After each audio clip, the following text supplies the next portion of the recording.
China. It's truly a vast and fascinating country. 9,600,000 square kilometers of land, 3 million square kilometers of seas. And it's never still, changing with the rotation of the seasons.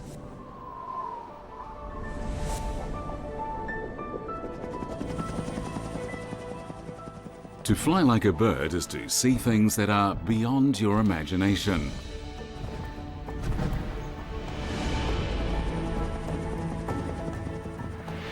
You visit places you would never have dreamed of before.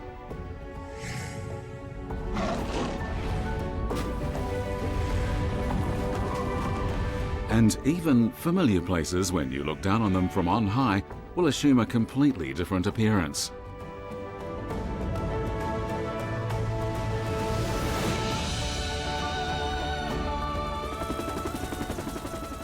We'll take you to explore places close at hand and far away, to witness nature and geography, humanity and history.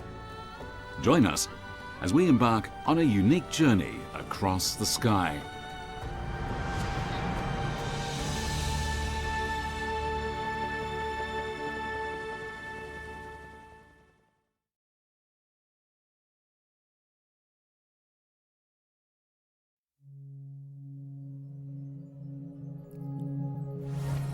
In the Chinese heartland is the province of Shaanxi, which can be roughly divided into three parts: the beautiful, fertile south, the vast Guangdong Plain in the middle, and the Loess Plateau to the north.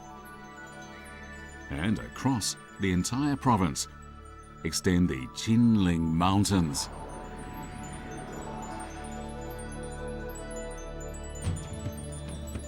Our journey begins in the depths of the Qinling Mountains. We'll experience the power of the glaciers on Mount Taibai, and we'll get up close to the rare forest wildlife. We'll follow in the footsteps of the hermits of the Misty Mountains and take on the challenge of climbing Mount Huashan.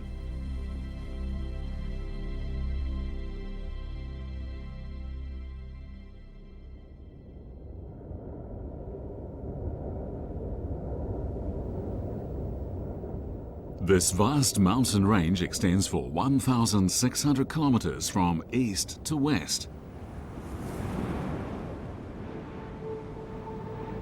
It's longer by a third than the Alps, the greatest mountain range in Europe.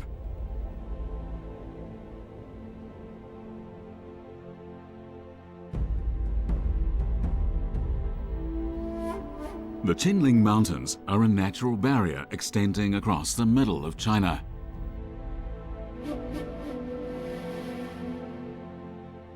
Neither the cold air current from the north in winter nor the warm and moist current from the south in summer can cross easily.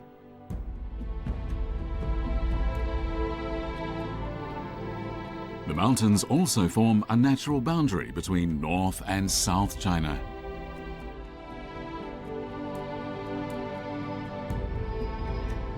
Mount Taibai, the highest peak in the Qinling Mountains, is located in a zone that was once frozen. 120,000 years ago, global temperature changes caused the extinction of numerous species of wildlife in many parts of the world. The Qinling Mountains were the only place on Earth where certain species survived.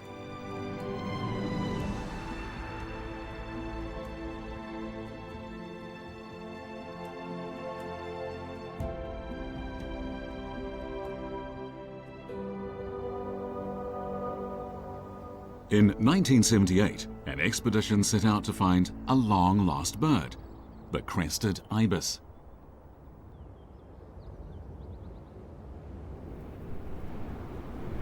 In the course of a 50,000-kilometer journey lasting 3 years, all the team found were 3 crested ibis feathers. Later, however, 7 ibises were discovered in Shanxi province.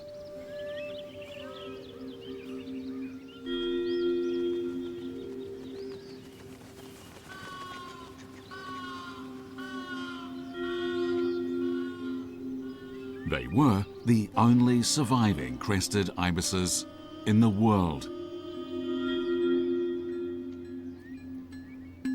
The birds feed on insects found in paddy fields. To save the birds, people began inundating their dry land.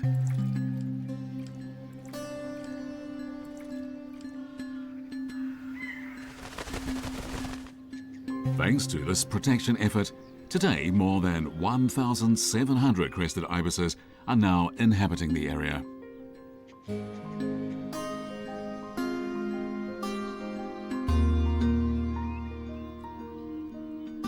We keep climbing as we approach panda territory.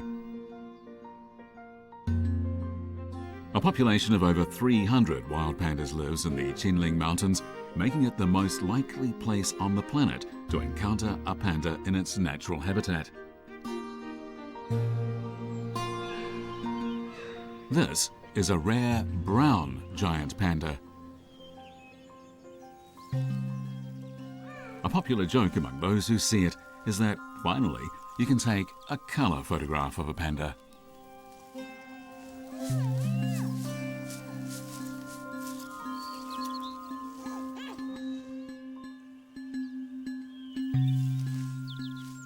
To date, only 5 brown giant pandas have ever been discovered anywhere on Earth, and all of them were living in the Qinling Mountains. Brown pandas often give birth to black and white cubs. Rarely do they produce brown ones.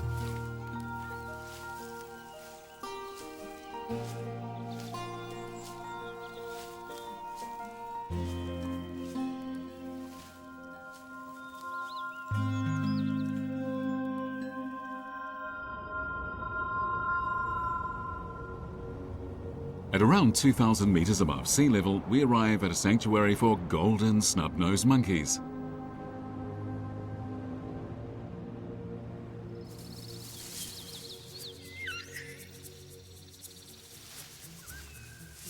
In the long, cold winters in the Qinling Mountains, the monkeys struggle to find enough to eat.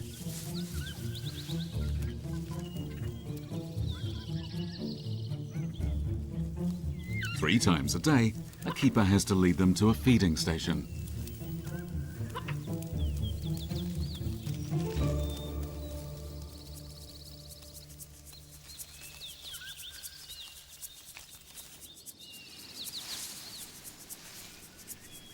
But the monkeys prefer to rely on themselves. During the summer, when there's plenty of food in the forest, few of them bother with the feeding stations.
Continuing our flight, we reach the central part of the Qinling Mountains.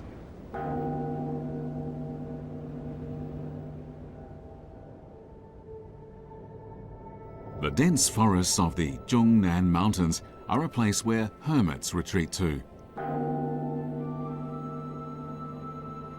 To turn one's back on wealth and revelry in favour of a peaceful life among tranquil peaks and gentle rivers is a tradition observed since the Tang dynasty. Up until 20 years ago, a few hundred hermits called these mountains home. But in recent years, their numbers have swollen to over 5,000.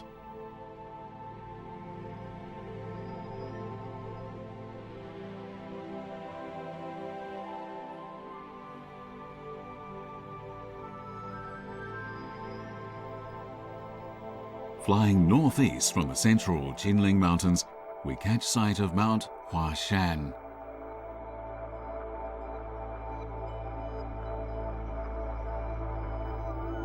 The granite rising straight from the ground is certainly a unique sight. The top of Mount Huashan is a popular place to visit, as it has been the setting for many classic face-offs and kung fu novels. Most tourists climb to the top with the assistance of the strong cables.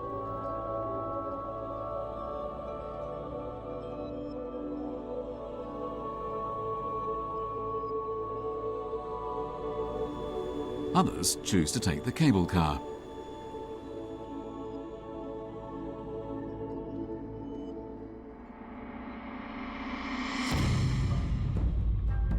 For some, the attraction is the excitement of pitting themselves against the precipitous cliff.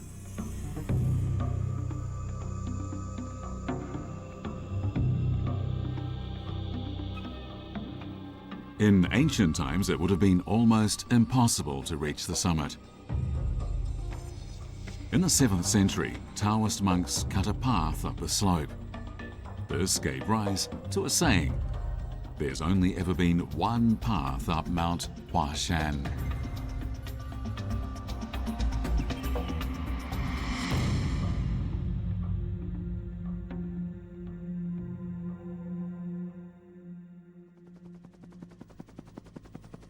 By following the Weihe River, we're tracing the extent of an empire that ruled here over 2,000 years ago.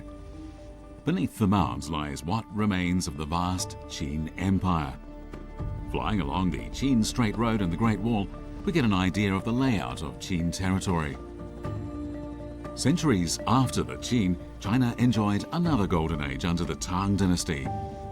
Flying from the Qianling Mausoleum to the Tang capital, Xi'an, we find the city that symbolizes the height of China's past glory.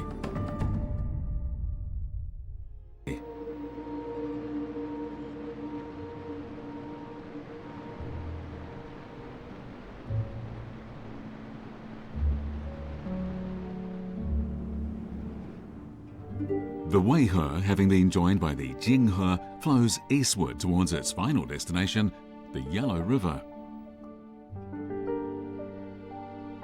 Shanxi people consider the Weihe their mother river. Not only is it the largest tributary of the Yellow River, it's also at the heart of an alluvial plain 36,000 square kilometers in area. On this plain, massive quantities of silt have been accumulated in the course of tens of thousands of years.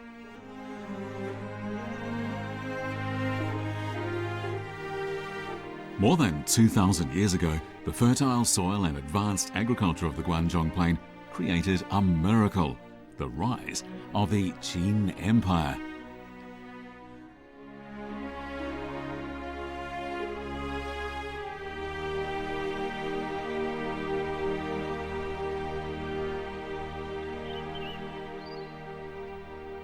Today, people are still producing statues of Qin dynasty warriors.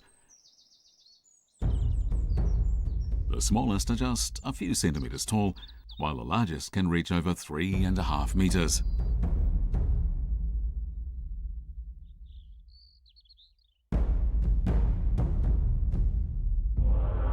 The original terracotta warriors are found in 3 giant pits.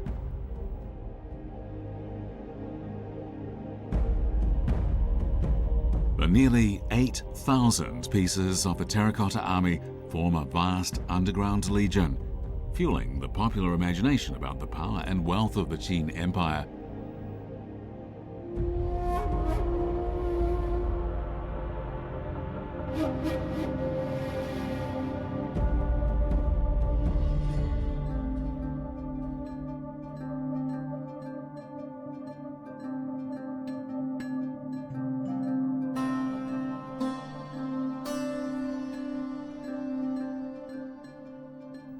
To the west of the Museum of the Terracotta Army, there's an 87-metre high hillside. It covers a mausoleum. The underground palace beneath the mound is the final resting place of Qin Shi Huang, the first Qin emperor.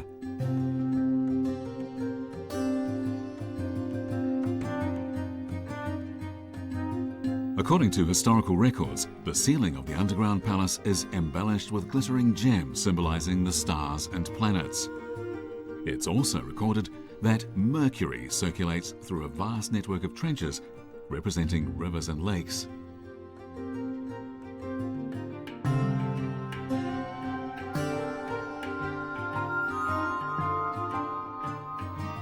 It's said that 720,000 workers spent 39 years building this mausoleum.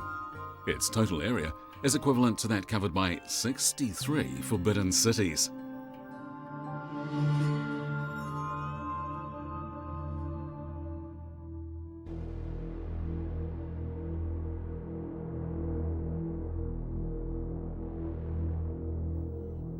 A bird's-eye view reveals that the Great Wall dating from the Ming Dynasty a few hundred years ago has largely survived despite the passage of time and the effects of erosion.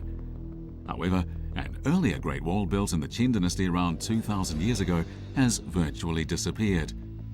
We can only imagine what this magnificent defensive structure must have looked like. The beacon towers of this wall made use of the most advanced means of communication of their day. A mixture of dry wood and wolf dung would be burnt to create dense smoke, an alarm announcing that an enemy was threatening the border. The signal would be relayed from one watchtower to the next.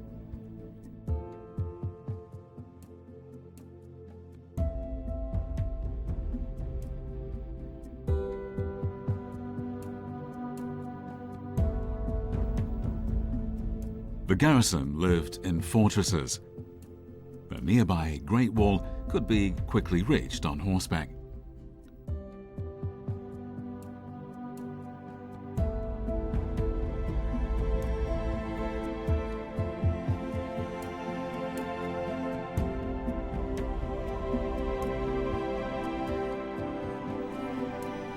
The Qin Empire had a highly advanced transport network. One route, known as the Straight Road, covered the 700 kilometers from Xinjiang and Shanxi to Inner Mongolia.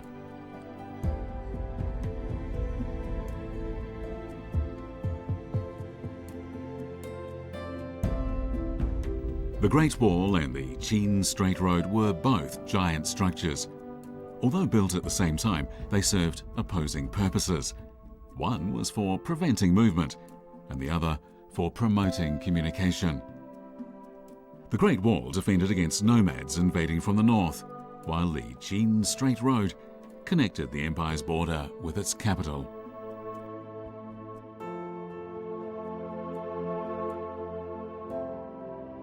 Next, we'll shine a light on another golden age. Lying buried in the Qianling Mausoleum are Tang Dynasty Empress Wu Zetian, the famous woman ruler, and her husband, Emperor Gaozong of Tang.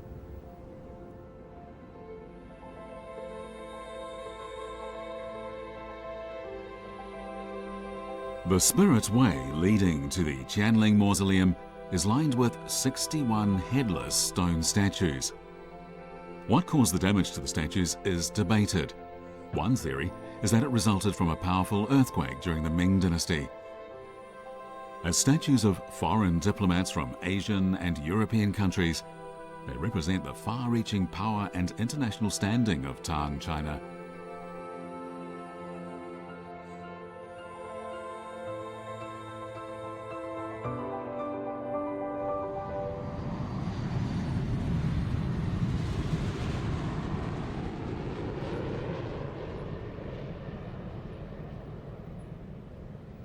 This city has been known as Xi'an for the past 600 years, but in the 1,500 years prior to that it was called Chang'an.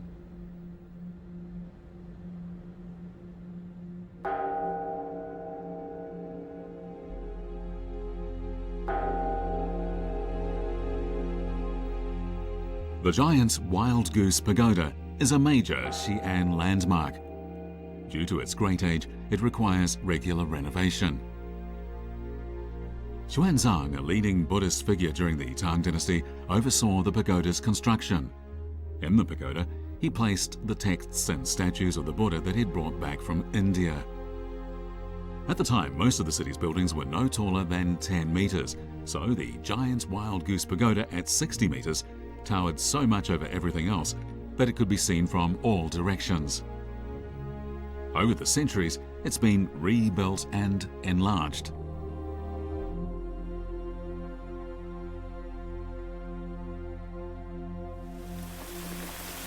Today, the pagoda remains much as it was during the Ming dynasty. The fourth floor still houses 2 pages of the original sutras brought back by Xuanzang.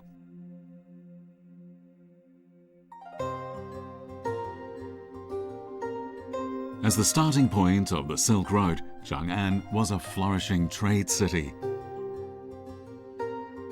In the Tang dynasty, it was a vast metropolis. It was 7 times the size of Constantinople, and at its height, it had a population of over 1 million people.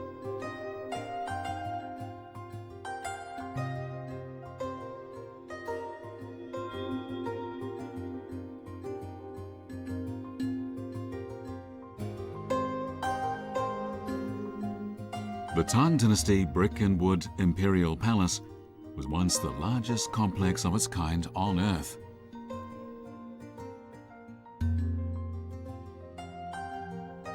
A miniature 1/15 the original size stands beside the Daming Palace ruins.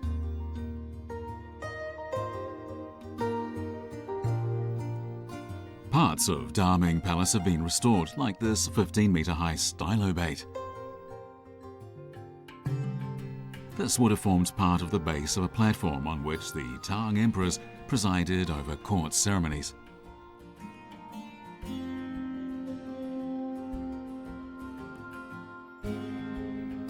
The ancient Japanese capitals of Nara and later Kyoto were modelled after Chang'an, although built on a more modest scale.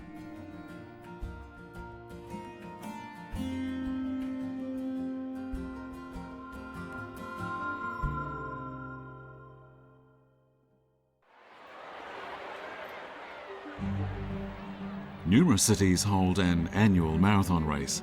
The Shangma, Xiama, and Beima are the short names of the Shanghai, Xiamen, and Beijing marathons.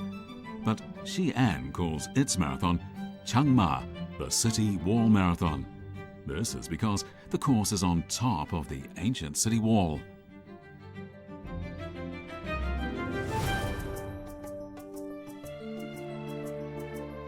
Succeeding dynasties renovated the Xi'an city wall. What we see today is the remains of the Ming dynasty structure. A park built alongside it is a popular recreational area.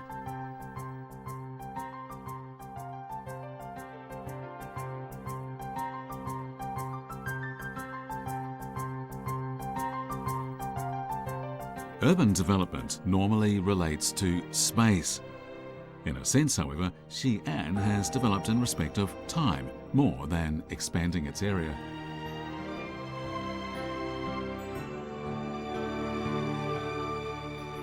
The city's urban districts so powerfully evoke the history of the Qin, Han, Tang, and Ming dynasties that it almost seems as though you're going back in time. Still, this is a modern city, and it's moving forward from the powerful foundation of its past glories, like a tree growing new branches and leaves from an ancient trunk.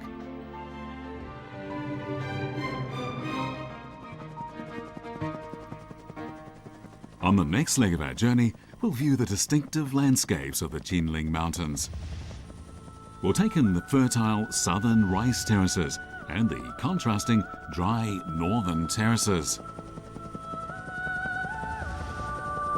And among the high mountains, we'll visit the only natural prairie in Shanxi province.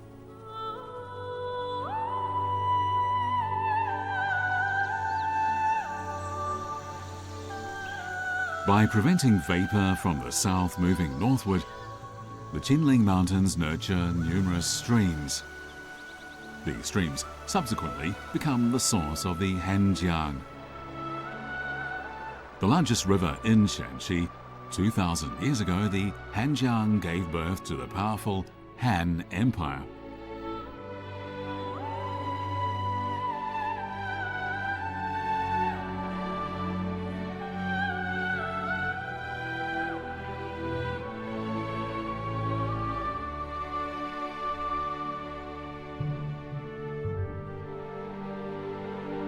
The Xunhe, a tributary of the Heilongjiang, winds its way through a city.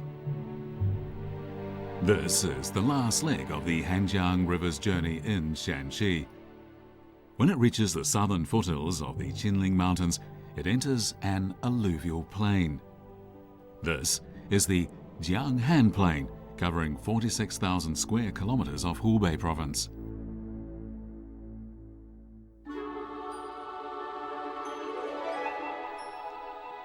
Nourished by the Heilongjiang, the Hanzhong Basin yields a rich variety of natural produce. Every March witnesses a spectacular blossoming of the Hanzhong rapeseed crop.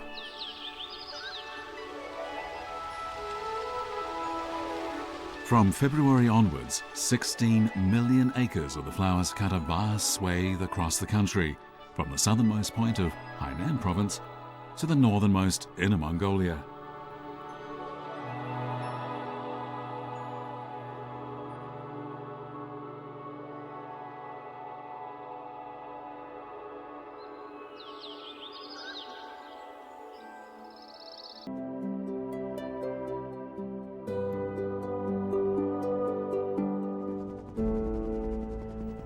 Flying across the Loess Plateau, we'll seek out an ancient cypress reputedly planted by the Yellow Emperor. We'll visit a wetland oasis, and in Hainan, review the glory of a bygone era. After a visit to the plateau cave houses, we'll head south for a glimpse of life that's deeply rooted in this land.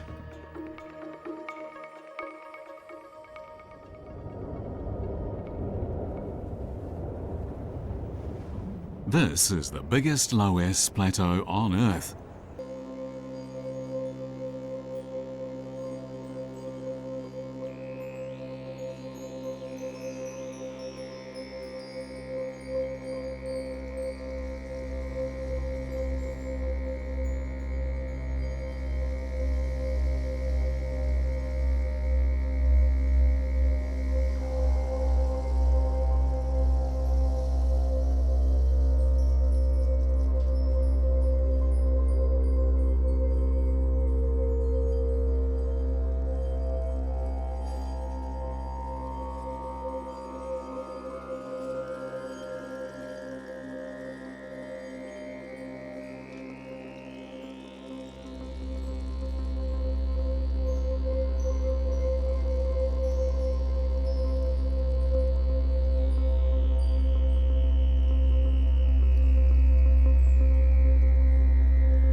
We'll follow its elegant curvature to Hukou, and there we'll witness the river at its most powerful.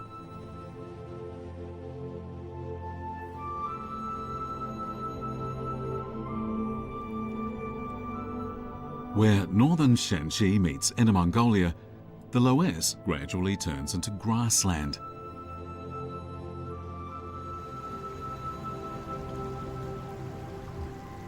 The Yellow River, which has so far been flowing from west to east, now turns to the north.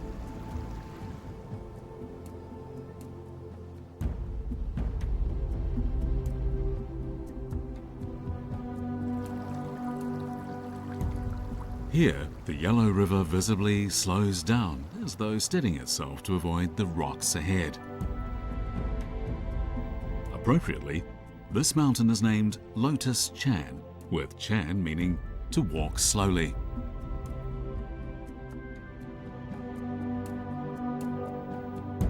Despite the seemingly benign landscape, this is a place where life must battle for survival.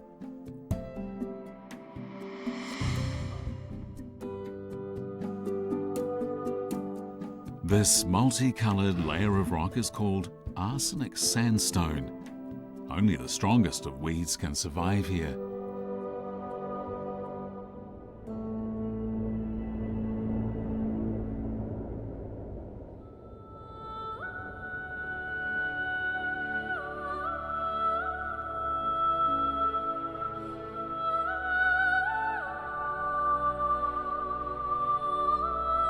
The gentle, meandering water scenery only reveals itself to those who venture up high.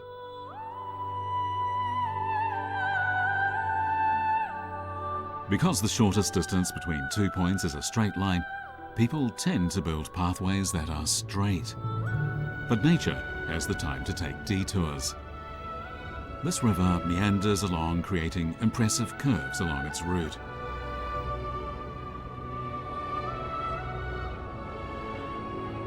Tracing the border between Shanxi to the east and Shanxi to the west, the Jiangxi Bend looks like a natural Tai Chi symbol.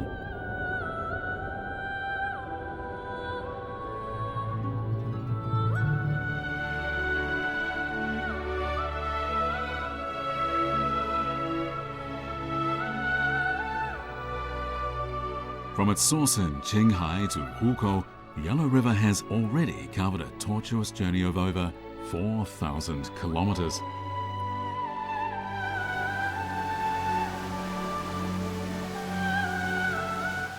Here, the river is suddenly woken from its repose. The currents become turbulent.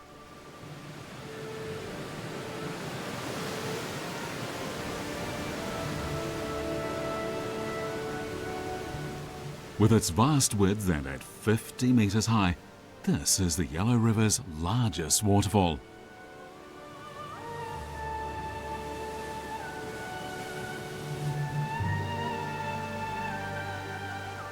The spectacular wild torrents endow Hukou with a legendary halo, transforming it into a stage on which many tales of bravery have been played out.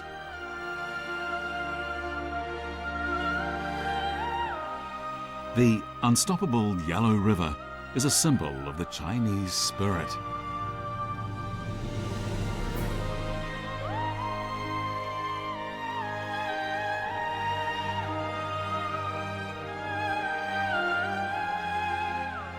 Nothing can prevent this river from surging on towards a sea that's waiting and welcoming.